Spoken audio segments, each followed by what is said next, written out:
Hey there! Did you know Kroger always gives you savings and rewards on top of our lower-than-low prices? And when you download the Kroger app, you'll enjoy over $500 in savings every week with digital coupons. And don't forget fuel points to help you save up to $1 per gallon at the pump.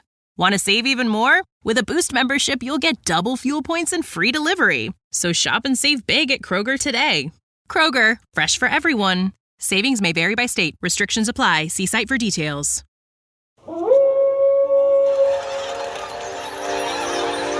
News team, assemble!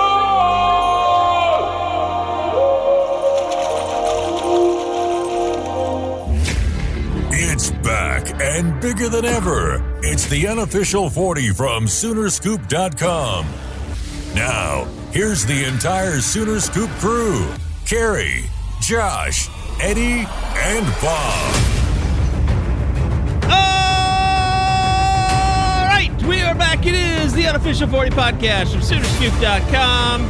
Almost the whole crew here as Josh joins us as he's getting ready for another trip back to Oklahoma for Oklahoma's elite camps coming up this weekend. Eddie Radosevich joins us with his perfect vision. And Bob Prisbillo is out, got some family stuff going on today. So we'll get him back next week. But Josh rejoices because no basketball talk today. With the exclusion of Bob. So we do have... I'm sorry, go ahead. Oh, I was just going to say next week could be very basketball heavy because I know that Bob's been talking about going out to Porter Moser's team camps and stuff over the weekend. Ooh. So it's pretty team-based, team-centric here over the next couple Has days. Has anyone ever entered the portal from a team camp before? I don't know. I hope it happens, though. Can I not work because of COVID symptoms if I'm at remote on a podcast, or does that not work the same for me? Well, you'll need to find another slant. COVID's been over for a while. Good afternoon, gentlemen. It's been crazy here in Oklahoma today. Josh is not here, and somehow it is pouring rain. I think, Eddie, the loudest, most sustained thunder I've ever heard in my entire life this morning. It's been a pretty loud morning around these parts. I don't know if you saw around, I don't know, it was 7. It was during the show, but out in Clinton is basically it's a lake. Clinton has turned into a lake. Wow. I can see it. I mean, even for Norman standards, Carrie, I don't know if you saw the Main Street area over there by that CC's, the Whole Foods and stuff. I mean, not Whole Foods, but Sprouts. It is that entire intersection. What would that be? Just east, right before, just to the west of downtown. Barry in Maine. Yeah. Completely underwater. Actually, that's flood in Maine, which is just perfect to sense. just to the east of there. A lot of cars in standing water, stuck. Not as much cars, just like the fire department is completely blocked the road down. It's I retweeted the picture. One of the Channel 20, Fox 25 reporters was out there this morning. It's even the up into right in front of Firestone there, that entire parking lot area is just completely underwater. So even for Norman standards, it's pretty bad flooding. Yeah, that's where it floods in Norman too. That's when you know it's bad. When Norman is even for Norman standards, because it'll flood just for a sprinkle, but when we get this type of rain, it gets really bad over that way. So we've got stick and ball season as people are calling it now. I don't know when it became stick and ball season or stick and ball sports, but I don't think I adopt that. I think it's probably the most excited I've seen the fan base about OU baseball in quite some time, young Edward. Sure. I mean, and rightfully so. I mean, getting to a Super Regional for the first time since 2013, they're playing really well. I mean, they go up to Blacksburg this weekend, and I think that, there's going to be some people picking them. I know Kendall Rogers has been really high on Oklahoma. We talked about it last week, getting to maybe a possibly, not just Omaha, but getting to a national championship series. If you look at what they've done over the last month and a half, maybe even 2 months, in winning the 5 series that they did at the end of the year, pushing for the Big 12 regular season title, and then obviously winning the Big 12 tournament. And then, kind of the comeback that they had to put together down in Gainesville in that final game after the rain delay.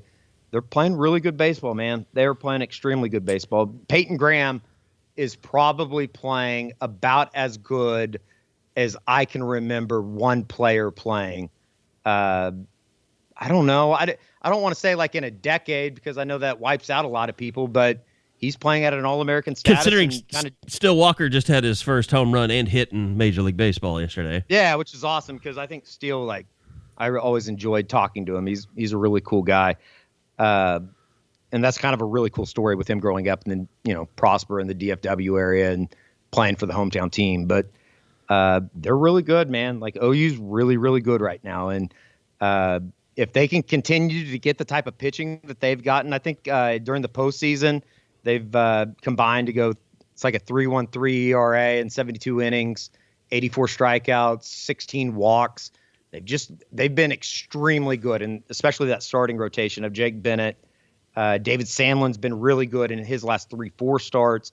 And then the last 2 starts for Cade Horton has been a little bit of a glimpse of why people think he could be a first-round draft pick when it's all said and done. And then Pettis, breaking through and just playing the way he did has been fantastic. I mean, it's incredible that a 9-hole got the most outstanding player in the Gainesville Regional. I mean, as good as Peyton Graham was, up and down the lineup, this is probably about as good and as complete of a lineup that Oklahoma has put out in quite a while. So it's going to be kind of fun over this weekend to see what they can do in Virginia.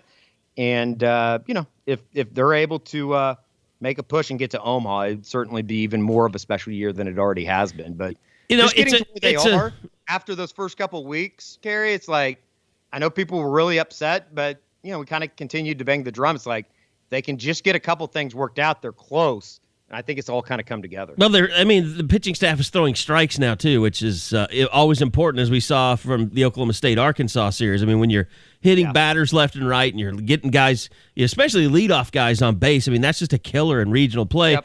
But, I think, just noticing this team, being a former baseball guy, like, you get into, postseason stuff and, everybody kind of catches fire. It just kind of becomes a thing. Like, it's hard to explain, and it's everything that you go through in the season kind of leads up and builds up to this postseason thing, and then you see stuff like Pettis, and you see some of the guys get hot. Spikerton, doing really good things. I think you were talking to us about like kind of the path that his season has been on, and how he's really playing well here at the end, and nobody saw that coming. Especially the home runs. But it was just like there was so much momentum built, and it was so impressive what they were doing. And then Florida brings in this guy that throws 65 miles an hour, and it just like brings everything to a halt, grinds everything to a halt. And it was just like, God, this is just so like, how did this happen all of a sudden? Like, I understand how it happens because I remember there was this really big Legion team. It was before like, Josh will probably remember this name, Todd Van Poppel. Oh yeah. I think it was I remember that name. Arlington Travelers he played for. But there was Arlington Travelers, and then there was the Dallas Police Association.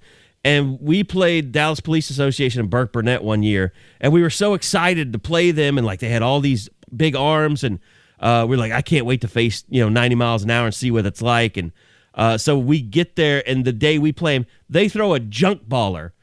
And he's out there talking shit, and we're all popping up, and none of us can wait on it. And it's like we're over swinging, and we're not waiting, and it's like we just had a terrible day. And the guy is talking shit, and we're talking shit back and call him a junker, and he's like, "Well, hit it then. You can't hit it."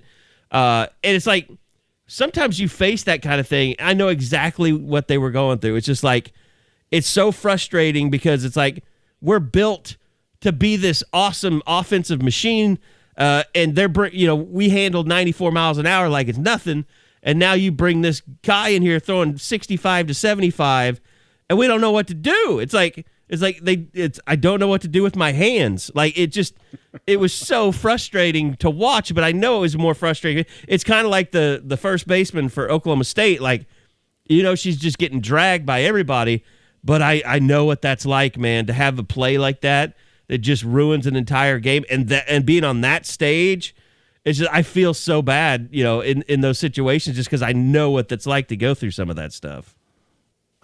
Quick note, just to interrupt the baseball and let me have a moment to speak of anything I know about. Carrie, you brought up Todd Van Poppel. You know his kid is a fairly highly rated recruit in 2023 football. Really? Yeah, Riley Van Poppel is a defensive lineman from Argyle. They're just over by Denton. So, he was down at the one of the camps we were at, wasn't he? Yeah, that's Todd's kid. Yep, that's exactly right. And he's, not elite, but like TCU, Nebraska. I mean, he's got good offers. He's a good player. That's why I remember I when Carrie said that name, I think I said aloud, I remember that name. And that's exactly you pointed him out to me down in Colleyville. I remember that. Oh, he's a big kid too. He's like 6'4", 6'5". Oh, his dad was huge. I mean, yeah, he's like 6'5", 270. He's a big kid.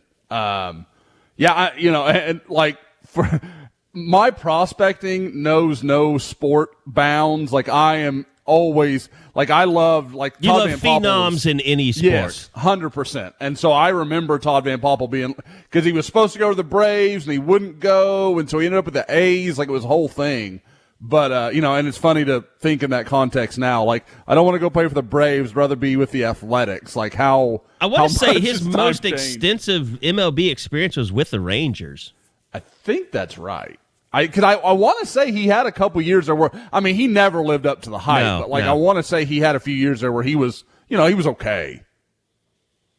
Yeah, there's a handful of those guys, especially in this region. When you hear about those guys, you always remember that. Blanchard had a guy named Ronnie Walden when I was in school that we faced at the Moore tournament, and he was unbelievable. He was like the third pick of the draft or something like that by the Dodgers, I remember.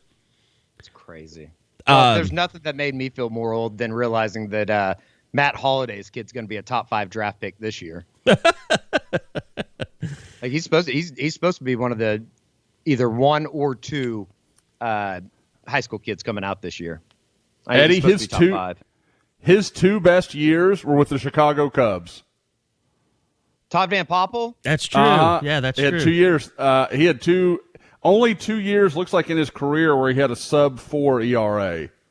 Well, he was 252 for the Cubs in 2001 with 75 innings. Through a little bit. That's pretty solid. 2001 team wasn't bad either. And that was 10 years into his career. Mm-hmm. Yeah, I'm looking at he was pure bullpen then. He started a couple games for Chicago in 2000. But I bet it was a lot like now with the not like a true starter. He's trying to get 3 or 4 innings, and then somebody else comes in before that became a popular practice. Sure. So Blacksburg Regional, moving on. Friday, just Saturday, Sunday, right? The what? Friday, Saturday, Sunday, right? That series? Yeah, they're Friday, Saturday, Sunday. Friday at 2, Saturday at 11, and then TBA or TBD to the if game going into Sunday. I would imagine it's going to. If they play that game, it would probably be Sunday afternoon, early Sunday afternoon. But are they going out today, like this evening? Yeah, they're leaving this afternoon. Okay. This afternoon being Wednesday. So Eddie's actually headed down to Norman after the pod to go. They're going to have some media. Yeah, they're having media this afternoon before they get on the bus to head up to the airport. But just kind of put a bow on the Gainesville Regional.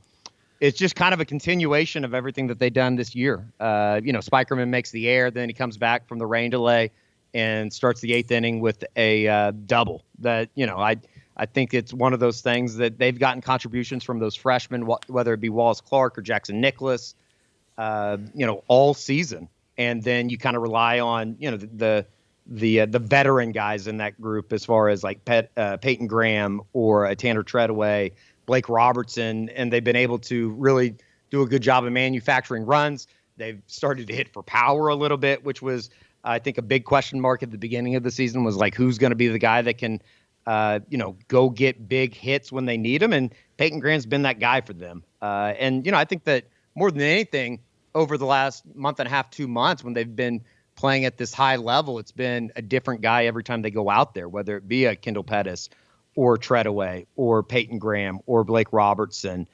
It's been or Wallace Clark. It's been somebody different every week, it seems like. And I think that's why there's a lot of people that feel like they can make a run at this and go make some noise, not just in Blacksburg, but maybe up in Omaha if they were able to get there. So got to continue pitching well, got to continue playing clean baseball in a way.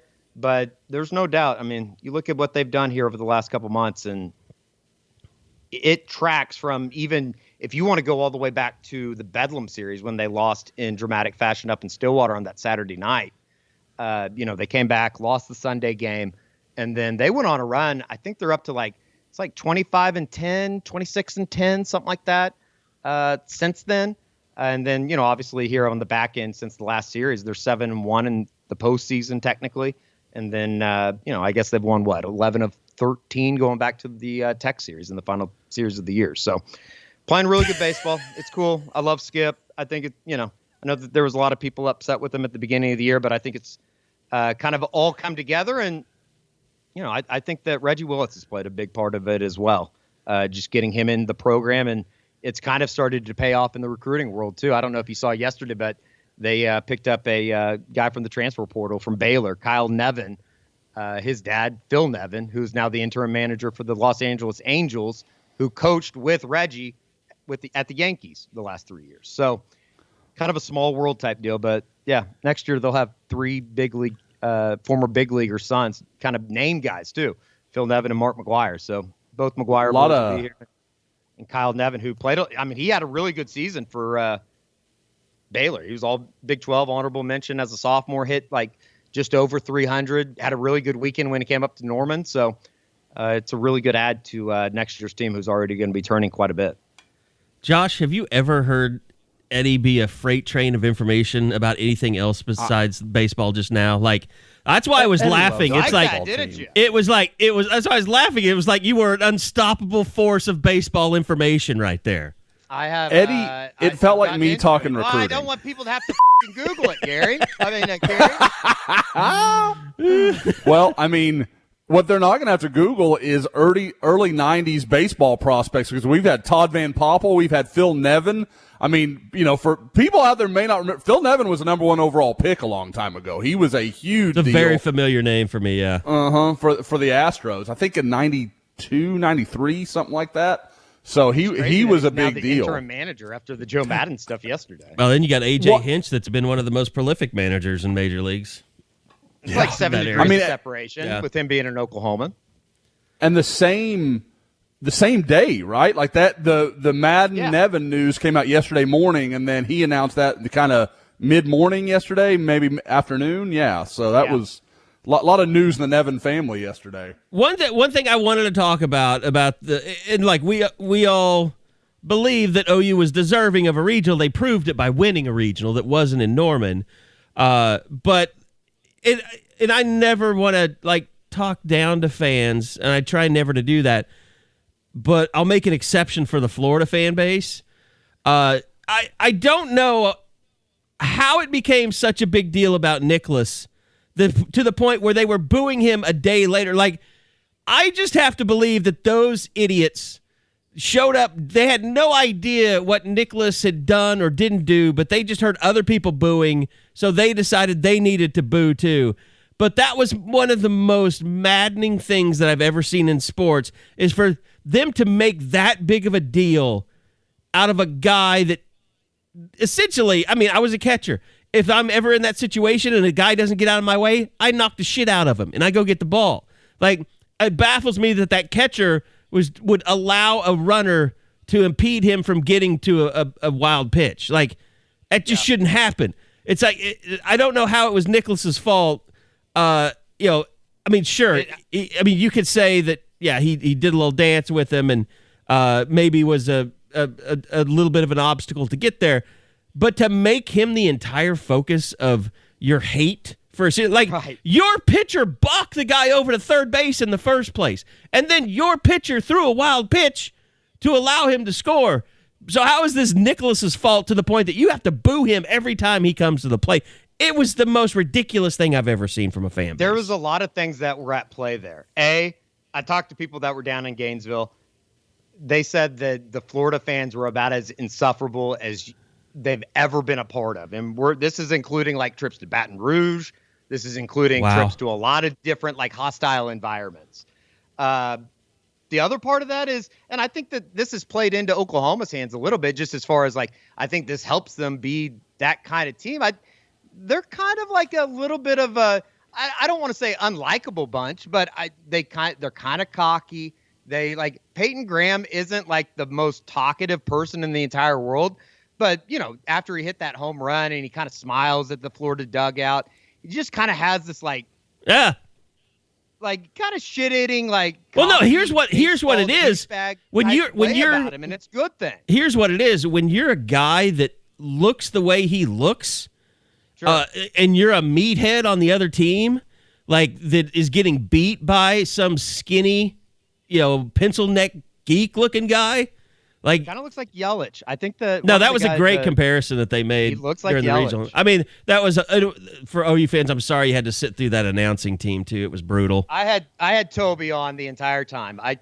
It's a little bit of a delay, but I can live with it. Yeah, it was just awful. I actually, Kerry wasn't loyal to Toby, is what we've heard. No, I just Toby, don't have I don't have a radio. Even though I do radio for a living, what I would do is I would have it on ESPN Plus, which was faster than it was on cable. Yeah. And so if anything, I would watch in silence, and then if something good happened, I would turn on the volume on the replay on the TV, because that was the only time that was worth watching if something good happened, because otherwise it just drove you crazy to hear them do the University of Florida broadcast version of the regional, because that's what it was. So I remember that DeLucci guy a little bit when he was playing. Talking about Peyton Graham, like I'm a big momentum's a simple way to put it, but like I like the team of destiny thing. Like things seem to work out for certain teams in the right years. Like, maybe they're not the most talented, but they got the right hit at the right time. Or I think there's something to that. And maybe it's just, the players start to, hey man, we're going to find a way. We're going to do something here. That's the way that home run for Peyton Graham felt for me. Because when Florida scored that run, I thought it's over. Like there's no way this is going to happen in this short order. And then in one swing, they tie it. I literally go to put the girls down. I come back. I'm like, holy hell, it's 5-3. What happened? Yeah. And so I had to rewind and kind of go back and watch it. But there's something about this team that just seems. And again, I don't know. I won't even pretend I've watched as much as either of you. We all know I haven't. But when I do get a chance to watch them, it just seems like the right opportunities. They seem to answer the bell again and again and again. And there's something to that when you watch these teams that surprise people in Omaha, in the Super Regional, stuff like that. There's a couple teams every year that they just get hot at the right time. And I think baseball is probably it plays a bigger role in baseball and maybe even softball in a way. And it's like, in kind of like an outside way, they kind of mirror what Texas softball team has done as far as being shunned of a regional, and you go and put your head down and you go take care of business on the road. And that's what, the Texas softball team has done a little bit, and OU baseball's done that in their own regard, as far as it's kind of just a special group, the way that they find ways to answer every time. The crazy thing about it is they've trailed in every game of the Gainesville Regional. Every single one of them, they found a way to kind of pick themselves off the floor, and 3-4 runs really isn't that much for them. They're able to find ways, and obviously the Texas softball team took advantage of an error in the game and all that kind of stuff. But you still got to go out and do it to a certain extent. I want to talk a little bit about softball before we get into recruiting and Josh's recent trip and his trip coming up tomorrow. But also, remember, Father's Day is almost here, and where do you need to go for Father's Day? We've got your one-stop shop. That's deadsoxy.com. They have the perfect gift for any budget. And this is not like, getting socks normally. These are awesome socks. Your father would love some no-shows. My dad, could wear them with his Stan Smiths that he's got boxes and boxes of to replace the previous pairs. So whether it's a gift or if you want to buy for yourself, we got a really good deal for you. Dead Soxy, excited to help you celebrate with style. Go to deadsoxy.com. That's DEADSOXY.com. Take advantage of site-wide 35% off. Stock up on a gift your feet will thank you for time and again. Visit deadsoxy.com. Use promo code SCOOP for 35% off your entire order. And Dead Soxy wants to wish all of you dads a happy Father's Day out there. And wants to remind you, as always, to stay Soxy. All right, softball, OU is where they're supposed to be. It was a little surprising that they dropped one to UCLA. We've seen some Jordy ball, though. And I don't know if being a girl dad makes this any more emotional for you, Josh, but just to watch like Jocelyn Alo become a legitimate cross all sports superstar, I think has been pretty cool this week. Kerry, I had two feelings. First of all, I've absolutely become more into softball since having girls. My girls don't play softball, or at least haven't yet. So, I'm not like that. It's not that. It's just, I don't know, like I relate to it more or something now. Do they watch it with you? Sometimes. Lainey is definitely more of the she has some OU fan. Like her mom will hit her with Boomer Sooner and stuff, and Lainey's kind of into it. So she watches sometimes. We've watched a couple of games. Like they kind of watch and then go do whatever they want to do for a little while. Then they'll come back in and what's the score kind of thing. But usually in the 12 minutes they've been gone, OU scored 4 runs. So and that's the thing too. It's like if you're a little kid and you are like a little girl. And you are into softball, what's amazing to me is, like, if you're a little girl and you're a fan of Jocelyn Alo, like, she's going to hit a home run at some point. If you just watch for a little bit, like, she does not disappoint you. Like, and not that she would disappoint you, but, like, she always does something during the course of a game where you're just like, that's Jocelyn Alo. She's just awesome. She pays off for anyone that is a fan of hers. I mean, I don't think it's like crazy. I tweeted it on Monday during the second game for her to go 4 for 4 in what basically was an elimination game with 2 home runs, one of those being a grand slam and 7 RBIs. Is it crazy or over the top to say that was like one of the greatest single game performances in the history of OU athletics? It's not crazy. No. I don't even know what that is comparable to. Like Buddy dropping, what was it, 40 whatever to clinch a spot in the Final Four. Yeah. I know Kansas was a huge game, the triple overtime thing, but like they're 57-3 with their backs, or 56-3 at the time with their backs up against the wall, coming off of a loss, and she's like in the dugout talking about let's run rule these. I was going to say bitches, but you know what I mean. It just. They're incredible. Like, I don't know if you guys, really have you guys like looked at like the game notes that like Patrick Dunn puts out. It's just ridiculous the stuff that they've done that no one else has ever done. Like, yes, like this team is just they're insane, and I think that this is the 5th time that they're playing in the championship series in the last 6 years, the last 3 years going into it, but. To think that this team is maybe the best that Patty's ever had is truly mind-blowing. It kind of is what it is, and they don't even have their best pitcher at full strength. No, I think that's gone under the radar is like Hope Troutwine has gotten in awesome. and been so good. And like legitimately you could have made an argument before the tournament like this could be a problem for them because they don't have the best pitcher that they could have going into a World Series. So this might prevent them from, getting to the championship series where you look at it now and everybody's like, oh, there's no way that they can't win this. I mean, they've just looked so much better than everybody else, even without Jordy Ball. I just don't I keep going back to this idea. Can anybody beat them twice? And I just, no, like, can Texas steal a game in the series? Obviously, yeah. I think that they can. But if you get the production that they got in that second game against UCLA from Jada Coleman, Tiare Jennings, and Jocelyn, like nobody will even come close. Like, and the fun thing is there's no run rule in the championship series. I hope they score 30 runs. Oh no.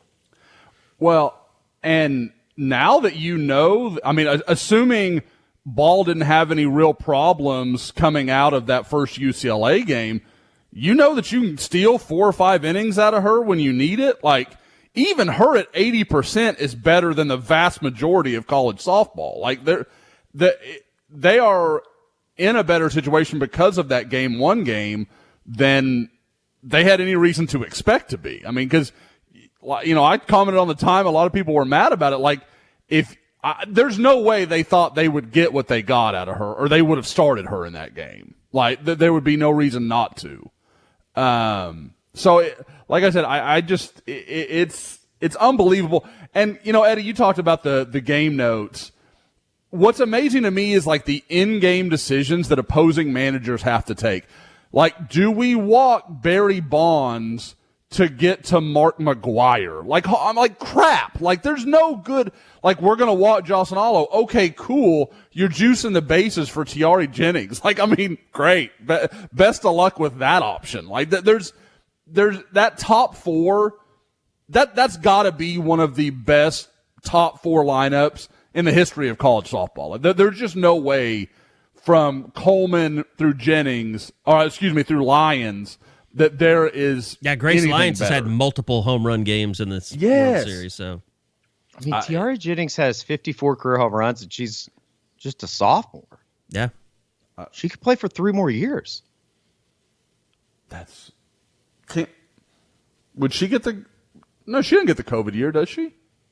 Oh, does she not? I just figured that she did because she was a freshman. I guess not. Yeah, because 2020, would have been your. Yeah, she would have been a high pass. schooler when that. Yeah. So 2 more years still.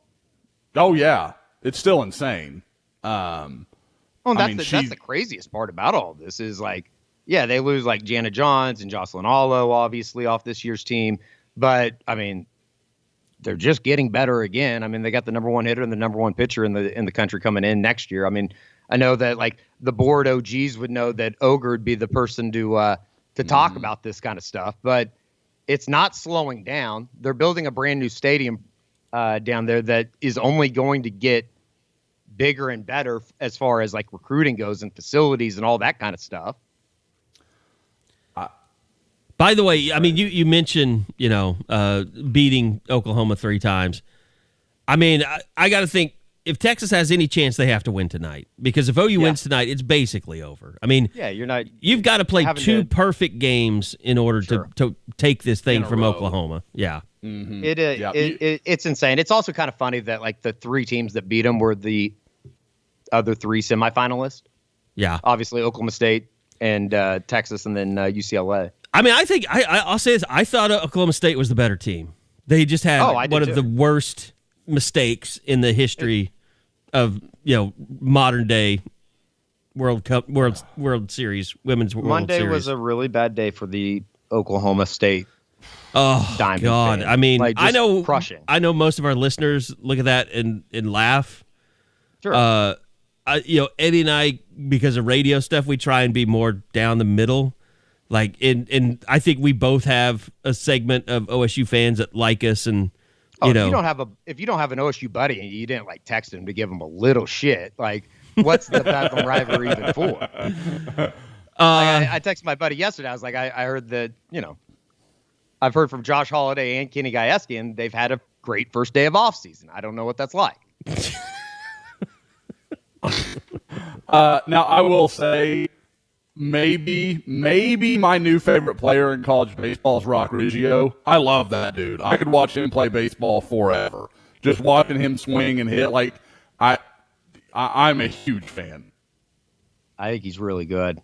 The funny part is like the Oklahoma fans that hate him, and Arkansas fans, and rightfully so. He brought a lot on himself with how he kind of acted when he was running around the bases and that kind of stuff. But if he was on your team, you would love it. Yeah. It's kind of like the Draymond Green effect. If he was on your team, the Baker effect, yeah. Or the Baker Mayfield.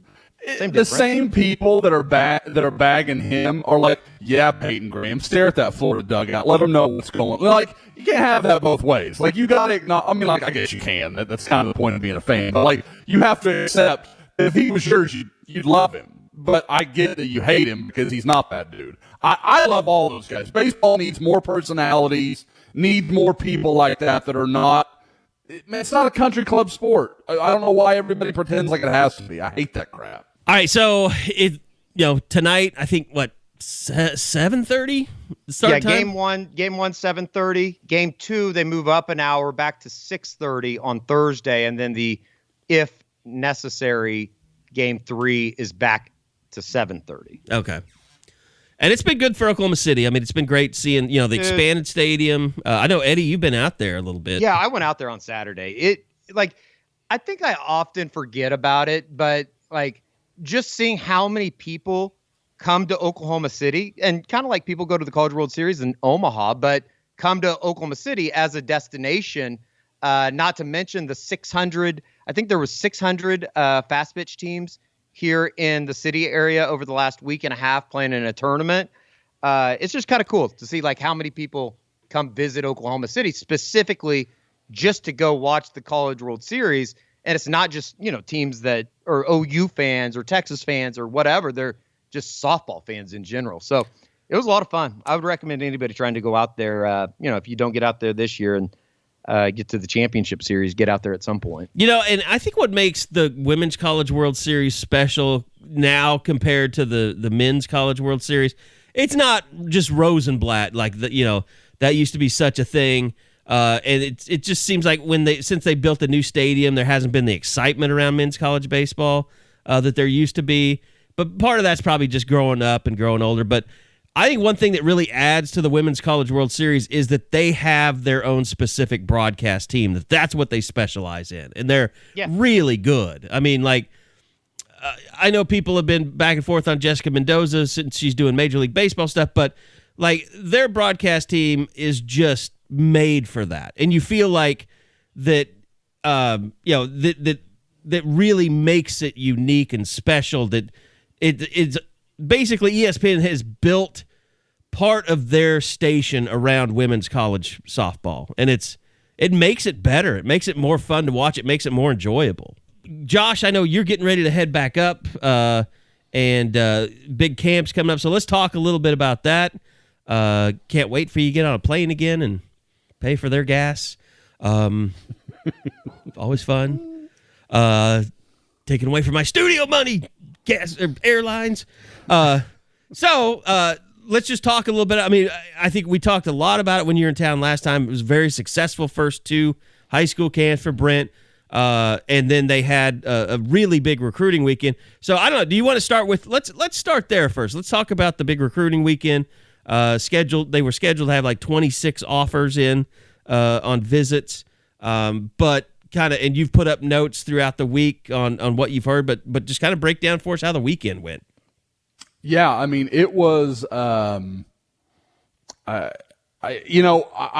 been preaching patience the whole time. And then last week when we recorded in the office, I kind of said, hey, I think maybe, something's got to give here. The law of averages just say Oklahoma's going to get something here. And it didn't happen. So I may have set everyone up for disappointment. Now, obviously, they landed the commitment of Keyon Brown, who we can get into that in a second. We talked about him and how impressive he was at camp last week. But talking to these guys, I mean, I've talked to, of the 25 officials, and there was a couple of other unofficials in Jordan Renaud and Derek LeBlanc. I think I've talked to 20 of the 27, and I mean, everybody, just strong reviews. Everyone really enjoyed it. Really, I think everything just connected in a way that Brent Venables wanted it to. But again, with this policy, there are probably 3 or 4 guys that might have committed, but they understand if they're going to do that, they can't take any more trips, and they know the deal. So everybody kind of tapped the brakes. But I can tell you, at least 3 guys I've talked to admitted they considered committing while they were on the trip. So that's a great starting point. There might be 1 or 2 that show up in the Scoop on Fridays. So, I mean, there's something to look forward to for everybody out there. If you're not signed up for Sooner Scoop, go ahead and get that taken care of. But like I said, talk to Anthony Hill. I mean, the 1 5-star on campus, he loved it. Really, the thing he mentioned was getting to spend a lot of time with Curtis Lofton. That's something he talked to me about, and really, kind of said Curtis, it was some about football and, playing for Brent, and, obviously Curtis knows plenty about that, but also, being, Curtis being one of the directors of the Soul mission group. I can't remember what that's. Yeah, it's just the Soul mission. Yeah. Yeah. And what that could mean for the players, how they could engage with just the overall environment of the program and the team and those kind of things. And I really think that hit some notes with Anthony Hill. Now, I don't want to mislead anybody. I still think Texas A&M leads. I think that probably has become an insurmountable hill, pardon the pun. But you don't pardon anything. You love it. I wasn't going for it, but I'll take it. So like I said, there's work to do. But, I mean, if you told me, come signing day that 6 or 7 of guys from this weekend are part of OU signing class, I would say that's probably about right. And it might be higher than that. I mean, there are 10 or 12 guys I think they absolutely have a real shot at, and then a few guys that, maybe something breaks right or something. But largely, I'd say about half the group Oklahoma is absolutely a contender with. By the way, I think that they should make every recruit that comes in watch Curtis Lofton highlight videos. Because if you just see Curtis now, like, he just looks like a regular everyday Joe a little bit. Super, super nice guy, dresses well, he's got a lot of money. You would not know, like, you need to pull up some, like, 2000s Missouri footage and just watch him terrorize Chase Daniel. It seemed like he made a job out of making Chase Daniel's life miserable. Yeah, that Big 12 championship game, Chase Daniel still thinks about Curtis Lofton like that. There's no question. Even that game at home, I think he forced a fumble. In that game that was really big. Mm-hmm. And their defense just dominated Missouri, and that was when they had Jeremy Maclin and Chase Daniel and those guys. Like, Brad Smith had his way with Oklahoma, but Chase Daniel never really did. No, those were really. Is there a guy that gets less credit for what he did than Gary Pinkel?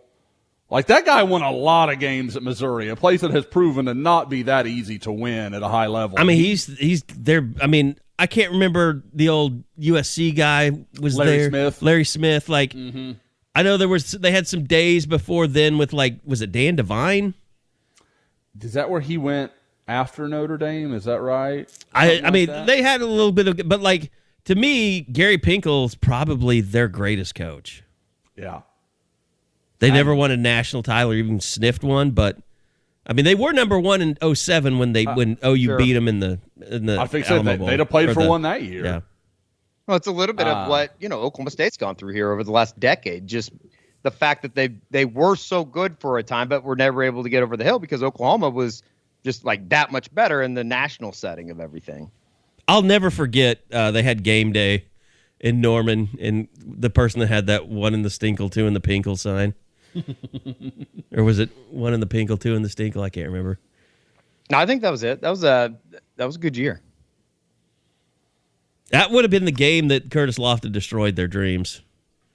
But no, I hope that kids know how good Curtis Lofton was and that he's doing this now for the university. Like, he's a pretty damn big deal. Well, I think anytime that you sit down with somebody that played, 13, 14 years in the NFL, and was able to just walk away on his own terms. Sure. Could have left money on the table for sure on his contract. I think that people, that there's certainly a level of respect that for all those Soul Mission guys that probably, carries to the current prospective athlete.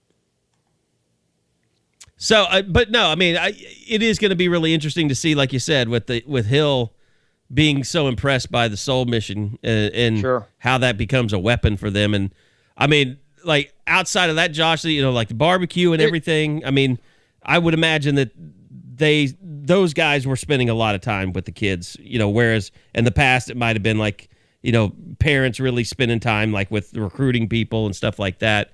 But I mean, what else? I guess I should just let you go again. Like, what else was kind of big out of the weekend for you?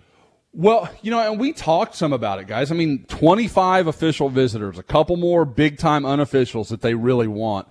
How do you juggle that? Like, how do you make those numbers work? And we talked about, the staff's bigger. And I talked to Caden Green about it, the big-time offensive lineman that was in for an official this weekend. And Caden admitted, he and his family coming in were a little concerned, are we going to get time to spend with the coaches? Are we going to talk to Brent and ask some of the questions that we have, just some of the things that he wanted to cover.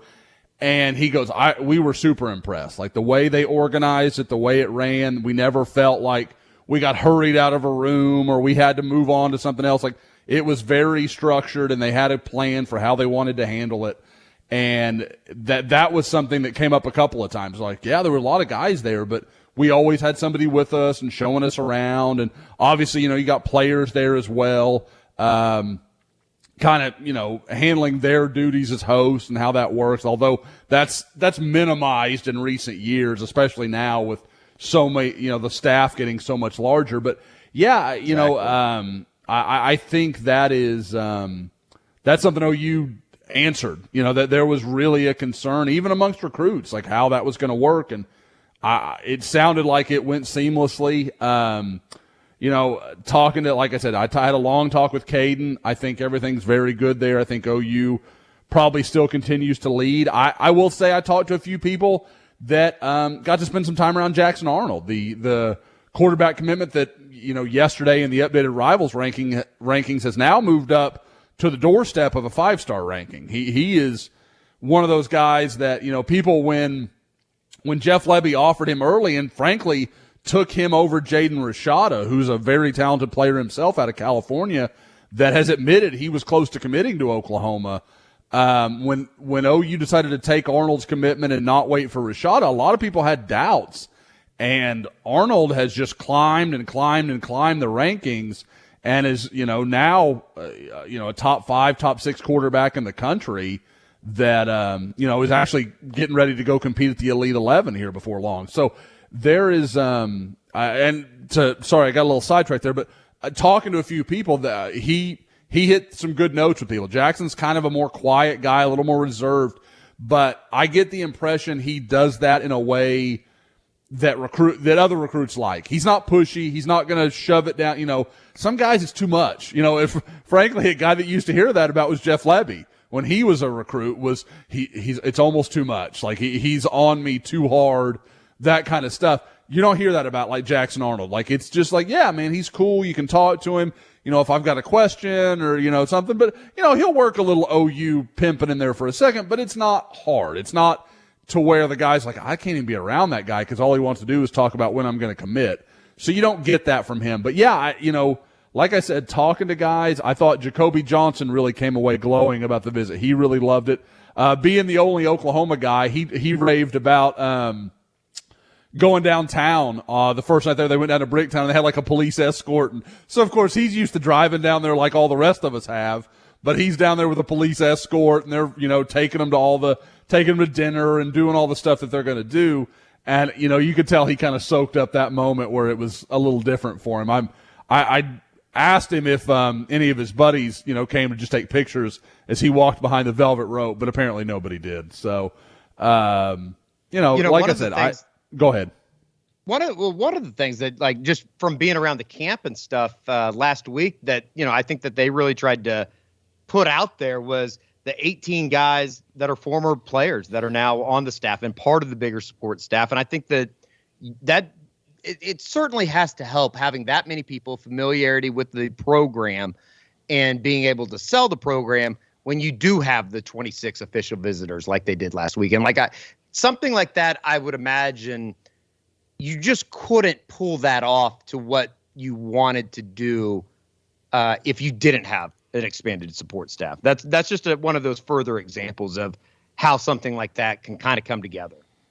Oh, 100%. And Eddie, you and I talked a little bit about it at camp, but there is almost like the band's back together feeling in Norman right now, where all these guys know each other and there's familiarity, and you had guys there's a that freshness about it. It's not like you're right. A thing where you have it's not the band's back together. Let's go play at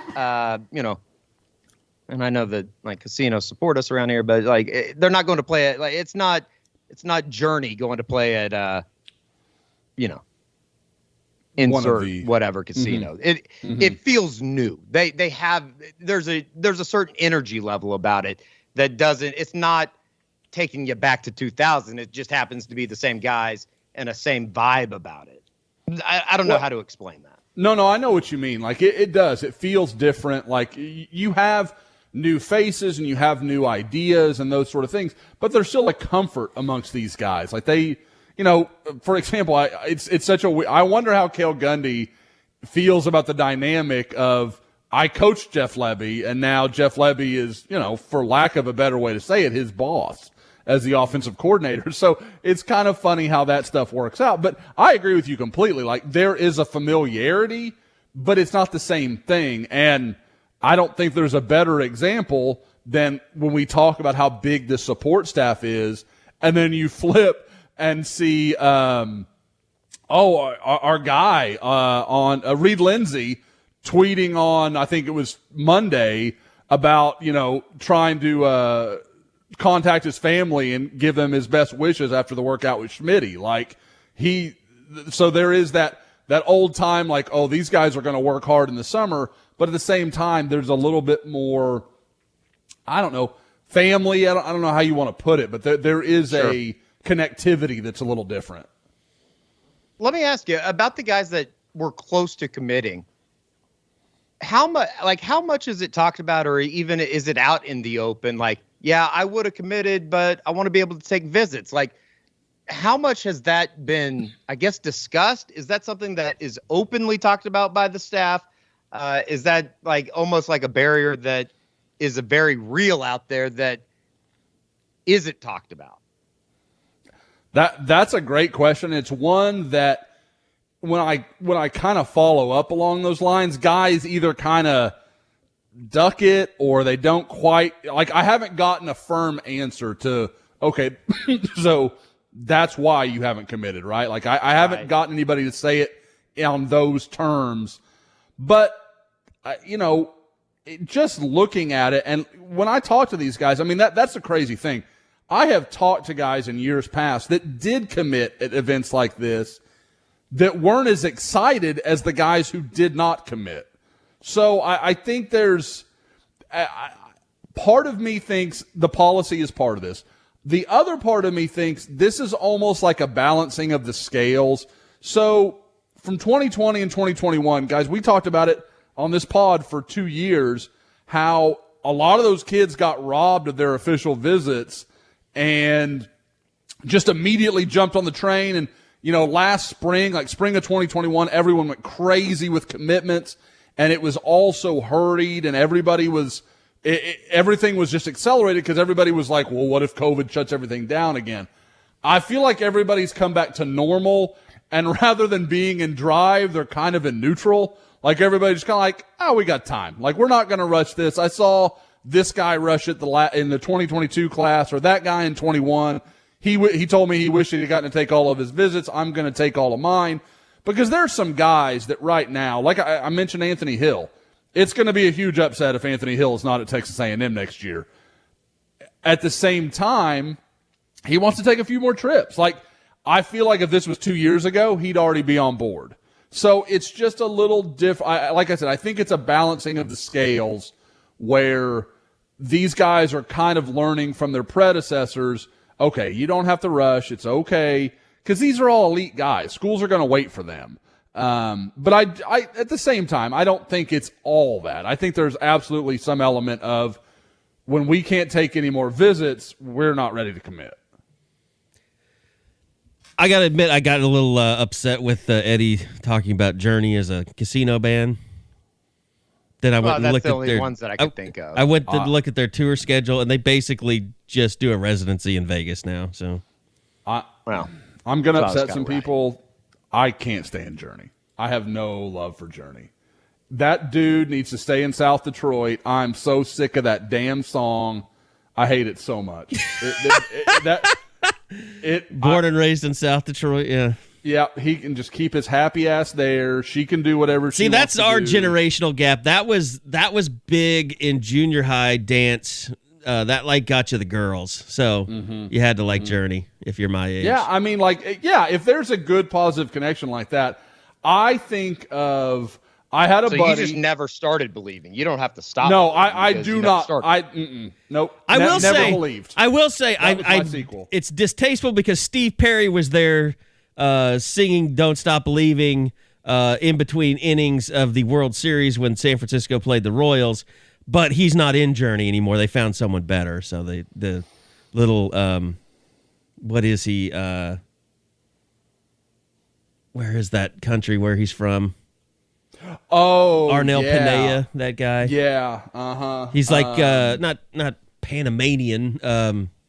He's it's a country with a P. Not Peloponnese. I always say that. Philippines. Filipino. Yeah, he's a Filipino, little Filipino guy, and he's fantastic. Yeah. I mean, and that's the thing. Like, I hate. Like, I am. I don't know if you guys have seen Basketball from the South Park guys years ago when they worked in all the Steve Perry bagging. Like, yeah, I love that. But I will never deny Steve Perry can sing his ass off, or could at his best. Yeah. And so can this dude. I hate this. Like, it's one of those songs. Like, do we have to play it everywhere? Like, I've heard it at weddings. I've heard it at, like it plays baseball games, football games. Like, really? Like, this is the ubiquitous song that can play in any setting. I mean, screw all of y'all. I'm like Eddie said, I'm not believing. I was never a believer. Nope, I'm out. Josh was a separate ways type of guy. By the way, I think Neil Schoen played the national anthem on his guitar for the second Warriors Celtics game. Which he's got that old man shoe polish black hair, which is just gross. Anyway, I'm sorry to sidetrack. No, I did it. It's my fault. I took us down the journey path. I apologize. Was there anybody that came in over the weekend, and maybe we'll just stick to the 26 official visitors? Was there anybody that came in and you didn't think that OU, it was basically just a trip to be taken, that they left and now you go, okay, well, maybe we're going to take this more seriously? I know the exact guy I'm thinking of. It's Dalen Smothers, the running back, a guy that I did not see OU having any real chance with. For those that don't know, kid out of Charlotte, North Carolina, top 175 guy in the latest updated Rivals rankings. I talked to Dalen, and I want to say I was so convinced that OU was not really a contender. I had just kind of relied on our regional guys to provide like very summary updates on what was going on and that kind of stuff. I hadn't gotten invested in his recruitment. And when OU makes almost 200 offers, like, I can't know them all. So I kind of have to make executive decisions. And I hadn't been that invested in him. And when I talked to him on Sunday, he was just like amazing. The whole thing was incredible. Like, he may have gushed more than anybody not named Peyton Kirkland would maybe be the way I would say that. Peyton Kirkland loved it, and we can get into that if we want to. But he is a very talented back, great vision, one of OU's earlier offers at the position. And he's a guy that seems pretty open. Like, I don't get the feeling that, like, kind of like I said with Anthony Hill, like OU's fighting a battle I'm not sure they can win.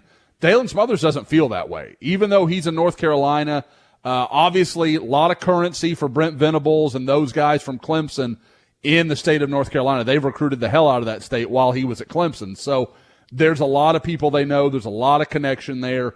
And, I mean, if OU's not in his top 2 or 3, I would be very surprised. Now, I don't know that he'll come out and say that, but there's no question, just talking to him, OU, is a very real target for him. And Carrie, you may have to, buy me a plane ticket for Charlotte, North Carolina at some point this year. So, tough break, buddy.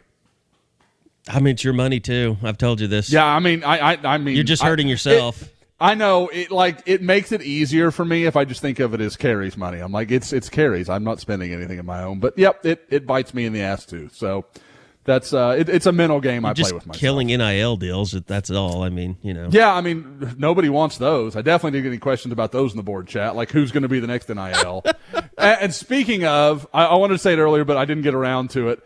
Jocelyn Alo, like, if it was 2 years from now, is there any question we would have had something going with her? Like 100%, right? Like, there's no question.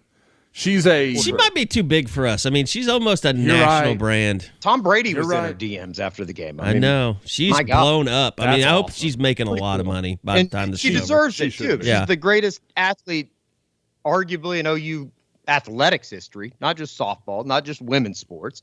And she'd be on the Mount Rushmore. Ever play the game, literally play the game of college softball. I'd support her before that tennis player that's not really any good. That's all moody all the time. Who? There's a moody tennis player? I didn't know about this. The one that pulled out of the French Open that one year because she didn't want to talk to the media. Osaka? Yeah. Yeah.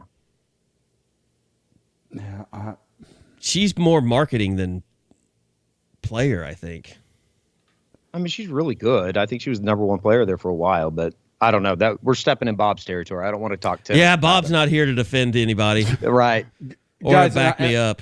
And I do want to say I'm really excited. And this is not Eric Bailey, a confirmed listener of the I love the angle he's covered with the Mike White Oregon, but I am dying to hear this is going to give Jocelyn Alo extra juice for the final 3 games of her softball career, or college career. Stop it. Stop it. Stop it, Eric. Josh commands you to stop. No. Eric's not going to do it. We joked a little bit about it last week. He wrote it, and it was a great story. Absolutely interesting. What was into it. It's a great angle. So are you saying this is a Josh Jacobs type situation? Yes. Someone's going to create a bullshit narrative that she's going to be more motivated because Mike White turned her down. And, don't get me wrong. Wasn't she 13 at the time? Yeah. Softball recruiting is baffling to me. I don't know how they do it with the efficiency they do it. When they recruit players as young as they do. But it seems just the little bit I know, I'm not an expert at all. It seems like 100%. Patty was a little late to the party. I mean, if she had already committed to Cal to kind of spite Oregon, and then Patty came in, after she had committed to 2 different places. But, of course, she doesn't have to go out and offer 13-year-olds unless they're just no-brainers. Yeah. But that's, like I said, OU's class of, 15-year-old girls, I'm sure is half full already. That's not even exaggerated. That's just how crazy softball recruiting is. I can't imagine, if I ever had to get into that world where I'm, covering it.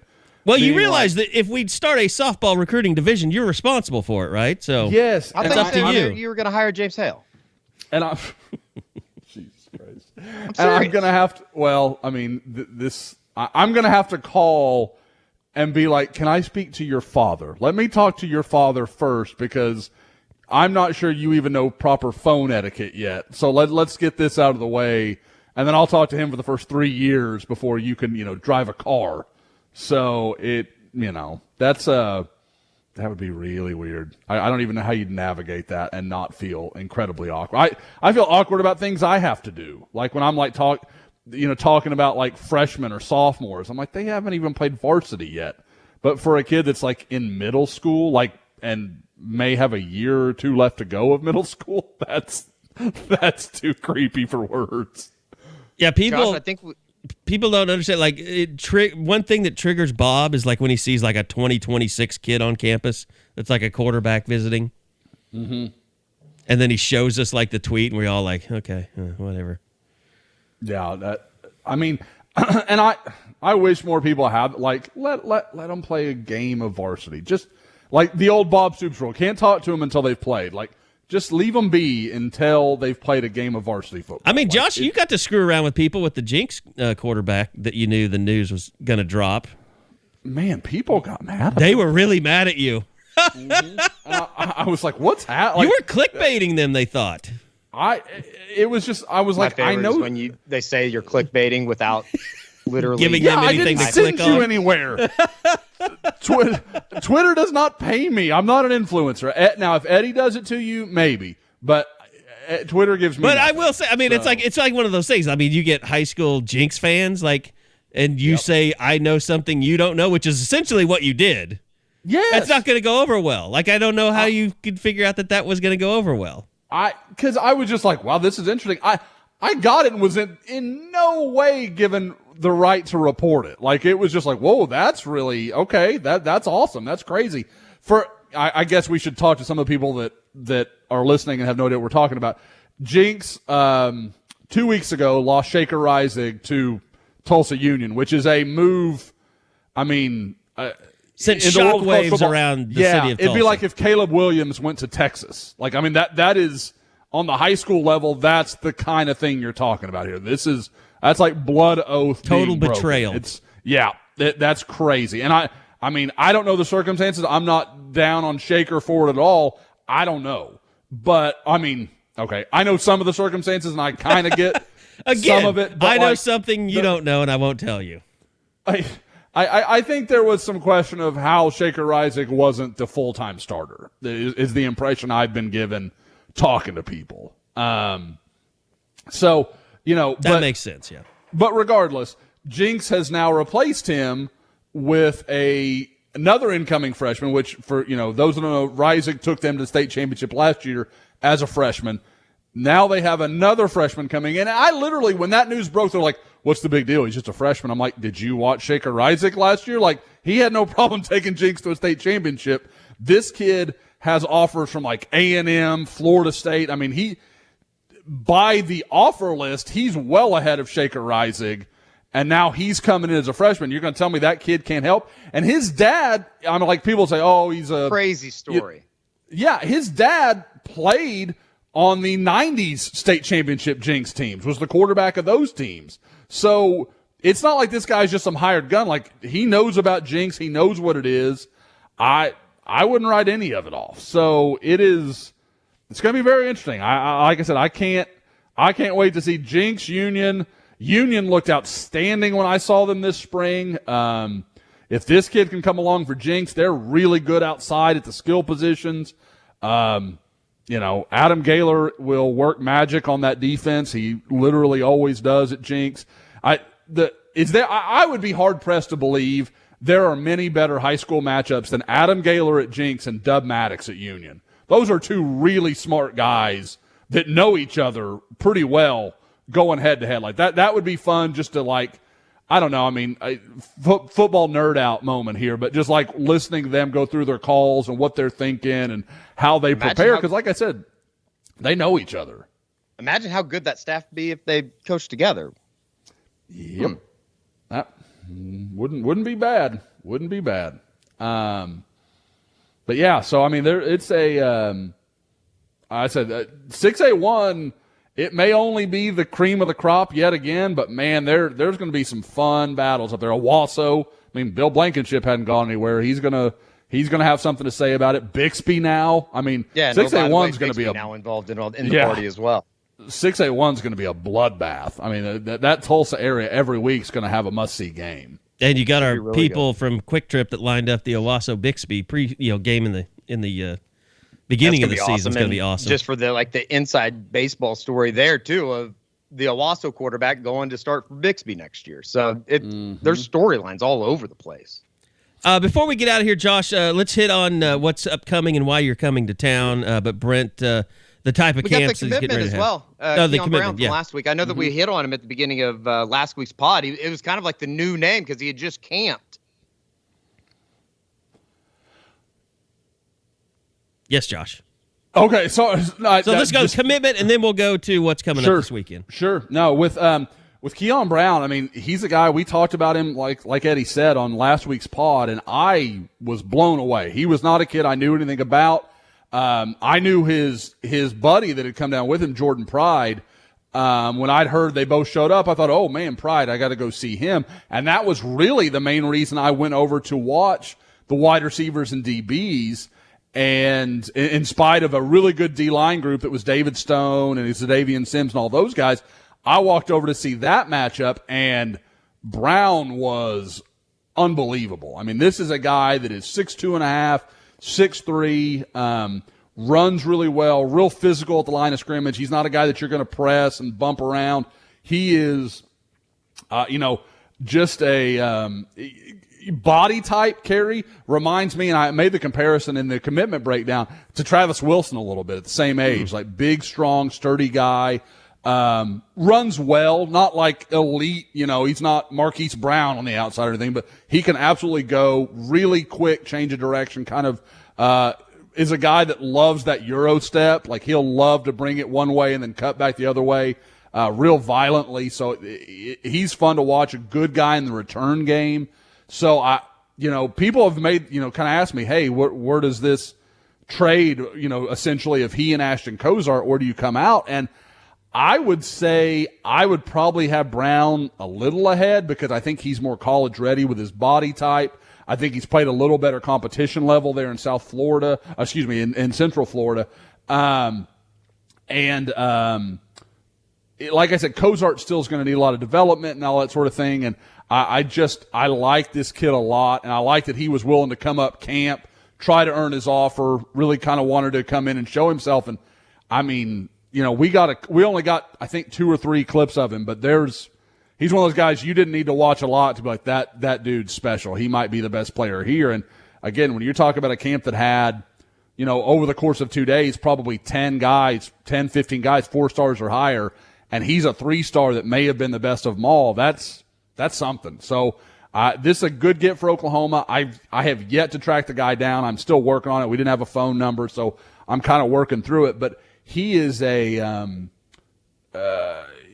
I said, he's going to be one of those interesting guys to follow because while he picked up the OU offer, committed pretty quickly, I don't know if he kind of, read the rules of commitment. I'm sure he probably did at the time of his commitment.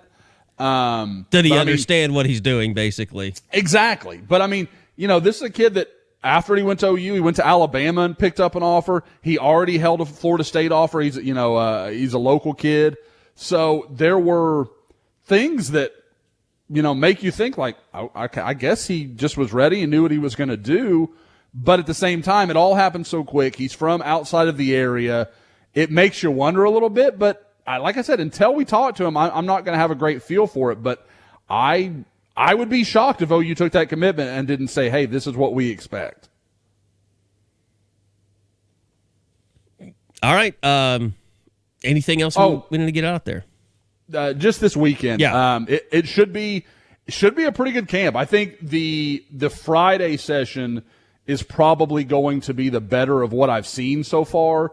But, in both groups, a lot of really good 2024, 2025 guys. A big-time defensive end from Georgia, King Joseph Edwards, is coming in. He's a Rivals 250 guy in the 2024 class.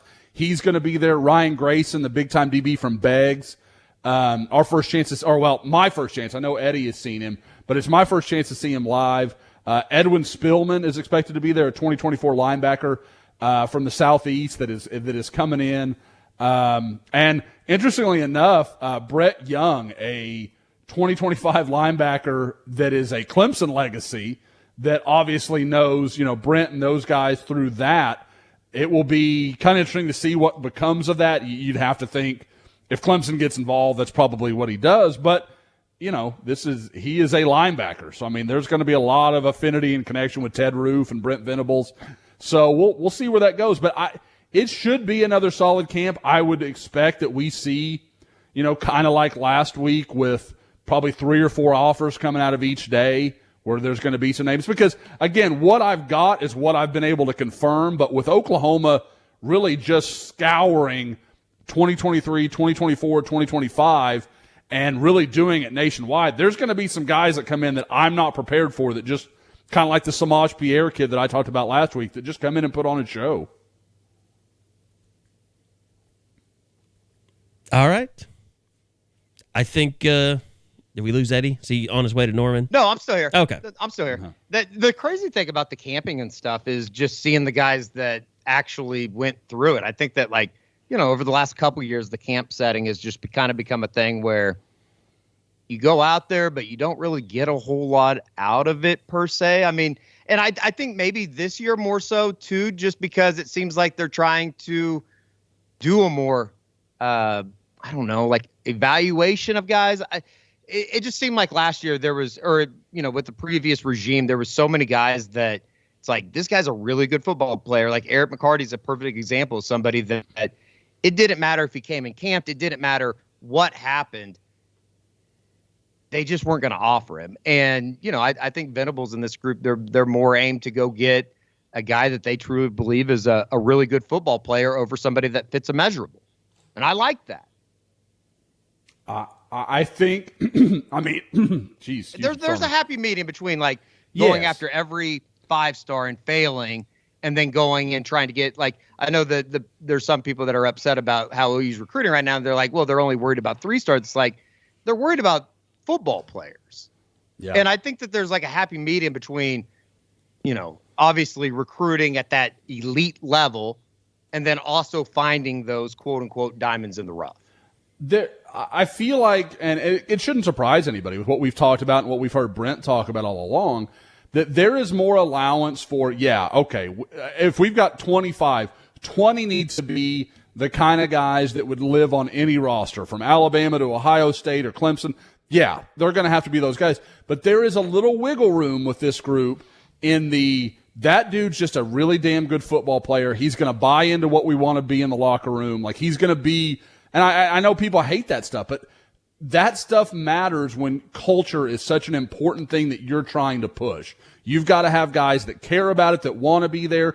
And guys, I mean, we all know Brent Venables doesn't want to live in the transfer portal. So having some guys that buy in and that are part of the program and that want to be there for 4 or 5 years, even if maybe they're not the superstar on the roster, that's meaningful to him. Like, that holds some value more so than I think it would have under Lincoln Riley. Yeah, and it also, in terms of transfer portal, he's built his program. You talk about the soul mission, you talk about all the support. Like, he's trying to support the guys that are there so they do grow. And that he has, rosters full of 4th and 5th year seniors that, want to be there, that, that are supported, that don't get, upset and turn and run to the portal every time something bad happens. So he set it all up to be that way. Absolutely. I mean, retention is going to be their goal. Like, it's not going to be now. And again, it's built into his program. Retention is. Yep. And that's what they're going to believe in. And I think that's why you're going to see OU be, that's why this whole thing with the commitment policy, like, it all fits together when you look at it from 1,000 feet. When it's narrow, you're like, well, why would you do that when you could do this? They want guys that are bought in, like, not just, I committed there to hold a spot. Like, I went there because I thought that was the best option for me, and OU didn't pressure me into making a decision. So 2 years down the road, when they're sweating to death in June with Schmitty, they can still have that, if they want to go in and they're talking about transfer, and Brent can be like, you saw all those places. You knew all the other options you had. You thought this was best for you. Don't lose sight of that because today was really hard. All right. I know Eddie's got to get down to Norman to get down here to talk to some baseball players before they take off for Blacksburg for their Super Regional. So it's going to be a lot of fun the rest of this week watching the College World Series and the Super Regionals. So Texas, Oklahoma both make it. Oklahoma State did not. So that was a wild week at O'Brate as well. So it's been a lot of fun to watch it. Looking forward to seeing more. And good luck to all you guys rooting on the Sooners to bring it home in softball, especially over Texas, which is just incredible that these two teams are playing for a national championship. So that's going to do it. We'll be back again next week to give you some more information on the camps. Don't forget, Soonerscoopstore.com. Head down to the store right now to ship out some new orders. So the trucker hat, black trucker hats, officially sold out as of this morning, but those will be back in very soon, and let you guys know through social media when those are back. So thanks to everybody for supporting the podcast, supporting the site, supporting the building of the new offices with shopping at Soonerscoopstore.com. We certainly appreciate you continuing to do that, especially with Father's Day coming up. Great if your dad's a big pod listener, it'd be a great gift to get him a nice hat from Soonerscoopstore.com. So thanks to Dead Soxy. Thanks to all you guys. We'll be back again next week for another edition. Yes, Eddie. I know that I know we're running out of time and I got to go, but I did want to pass along my condolences about the Crisley family. Todd and Julie going to they're headed to prison for tax evasion. So I did want to pass along my. I mean, condolences I because read know the that article people last watched it. night. It's a little even more than tax evasion. It's basically ripping banks off. I mean, Maybe the most surprising what thing a of all time. scumbag family they are. I mean, I love them though. I want to. I used to enjoy that show. It just got got to be too much. I want to watch more. I want to watch more of the show now. Does the hot daughter take over the empire now? I think she has to, but now she's the whore. Is she a whore now? I don't know. Probably. Maybe she was the whole time. It was all a ruse. I mean, there was obviously a fake family from the beginning. Oh, 100%. Still question whether he even likes women. I'm surprised that Todd didn't just blame it on his mom, send her to prison so he could be free. Yeah, the Chrisleys are quite a fan. Atlanta, right? Or did they have to leave Atlanta, like run away or something? I mean, I think like the show was based in Atlanta. I think that's where they were. So yeah, I don't know. All right, but I just wanted to get that in there. R.I.P. Chrisley family. R.I.P. Basically, yes. All right, we'll see you guys next week on another edition of the Unofficial 40 podcast from Soonerscoop.com.